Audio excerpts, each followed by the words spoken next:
The national mixed team baseball 5 side is preparing for the inaugural African qualifiers slated for the 23rd to the 26th May in Dar es Salaam.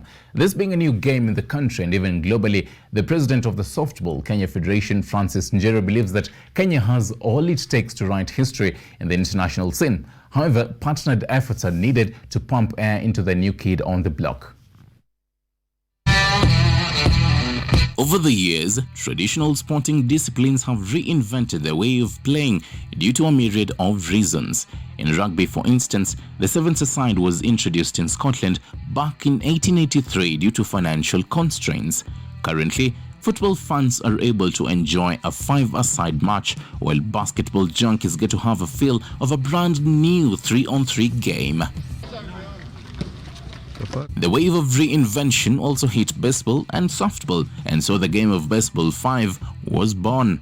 A traditional softball game is played by 9 players, and it takes like 2 or 3 hours. But what we have here is a smaller version. It's played by 5 players only, and it takes less than 15 minutes, as opposed to the traditional fashion, which takes like 2 hours. B5 was approved as an official discipline by the governing body, World Baseball Softball Confederation, WBSC, in 2020. According to the Confederation's rulebook, the distance between the bases should be 13 meters, while a standard ball should weigh 84.80 grams, with the material being 100% natural rubber. Over there. Eyeing B5 as a tool for development, Francis Njero, the president of Softball Kenya Federation, adds that the game is easy to learn and doesn't need dedicated venues nor gears. We use a very small ball, the size of tennis ball, a very tiny ball, and we don't have expensive equipment like bats and gloves. So here we use the arm to bat the ball. Then the ball is played in a very small area, half of the size of a basketball field. As you can see behind me, we are playing on half of the basketball field. The selected national team of 8 players will represent Kenya in the inaugural mixed-gender African qualifiers, where Dar es Salaam will play host.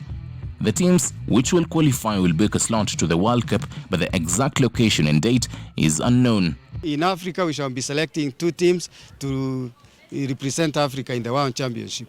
The teams we shall expect in Dar es Salaam, of course, the host team, Tanzania. We shall expect Tunisia, shall expect Uganda, we shall expect Botswana, shall expect South Africa, but we are promising Kenyans that we are going to beat them.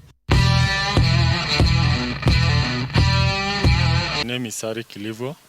I'm the coach for the national team, Baseball 5. The Baseball 5 coach, who is also a softball player, is confident that Kenya has all it takes to write a World Cup history. The teams that may pose a competition to us is Tunisia. They are somehow better because they have a lot of exposure in Europe, so they are a little bit better, and Uganda, but my team, I know, will do a better job. We are going to do a lot of training, which will yield good results for our country. Unlike most players joining Baseball 5 who have had their hands in either softball or baseball, the Migori players who came to try out their luck in the national team selection have never played softball nor baseball. So far, that is the best. Those are the best people we have categorized.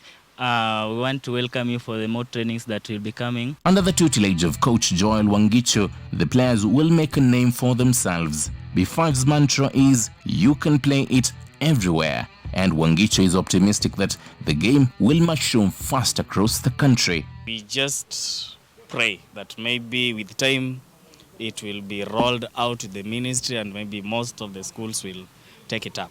Because it's enjoyable, it's easy, it doesn't need much in terms of finance, and even the number of players you can manage because you only need 8 maximum.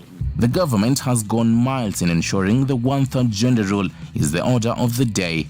COD, or Mixed Team Baseball 5, strictly follows this.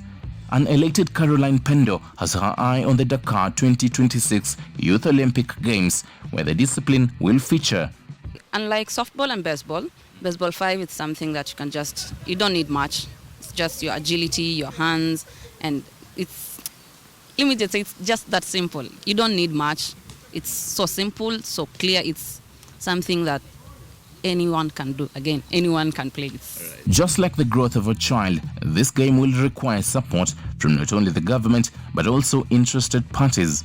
So after this selection, we shall expose these players to a combined training, and hopefully later we shall get funding from government so that we can put them in a camp kind of a situation where we can train them in a camp situation, a controlled environment, a bubble-like environment, so that we can give them the little nitty-gritties so that we can go there and represent Kenya properly. Kenya's sporting muscles mostly flex on athletics and a few traditional ball games in the international arena. But if the new kid in town is nurtured well, the narrative will surely change. For KUTV Sports, I am Stanley Nyerungita.